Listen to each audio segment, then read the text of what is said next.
Romissard. Tome 1. Mon amour. Je m'appelle Romissard, je suis sénégalaise et j'ai 16 ans.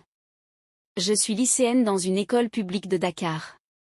J'ai 5 frères et sœurs issus des autres mariages de mes parents. Ma mère était la deuxième épouse de mon père.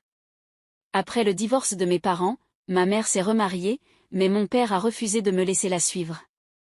Je ne la vois presque jamais et mon père est toujours absent. Fonctionnaire de carrière, papa est comptable adjoint à la trésorerie de Dakar. Il n'est pas pauvre.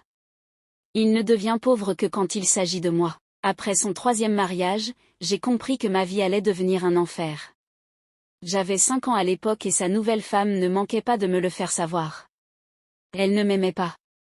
La première épouse, qui n'avait pas digéré la relation de mon père avec ma mère, ne voulait pas jouer les mamans pour moi, elle avait déjà ses propres enfants et n'en voulait pas d'autres. Malgré la distance, maman faisait de son mieux pour m'accompagner. C'est elle qui m'a appris par téléphone comment utiliser les serviettes hygiéniques et comment me comporter pendant mes règles. Elle faisait de son mieux. Ma vie est devenue compliquée quand la 3e femme de mon père est venue vivre avec nous. Elle ne ratait jamais une occasion de me chercher d'époux. En grandissant, j'ai dû apprendre à me défendre et à me construire une carapace. Nos vies ont basculé le jour où papa a reçu une promotion. Après les élections présidentielles, papa a été nommé secrétaire général au ministère des Finances.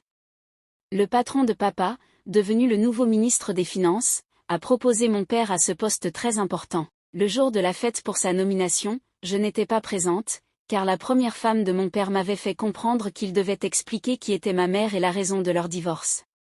Mon père devait expliquer à ses collègues pourquoi une femme avait rejeté le grand Sambassar. Bref, vous l'aurez compris, je ne suis pas sur la grande photo de famille. Au cours de ce que je prétends être ma vie, je verrai mes larmes sous un nouveau jour. Bonne lecture.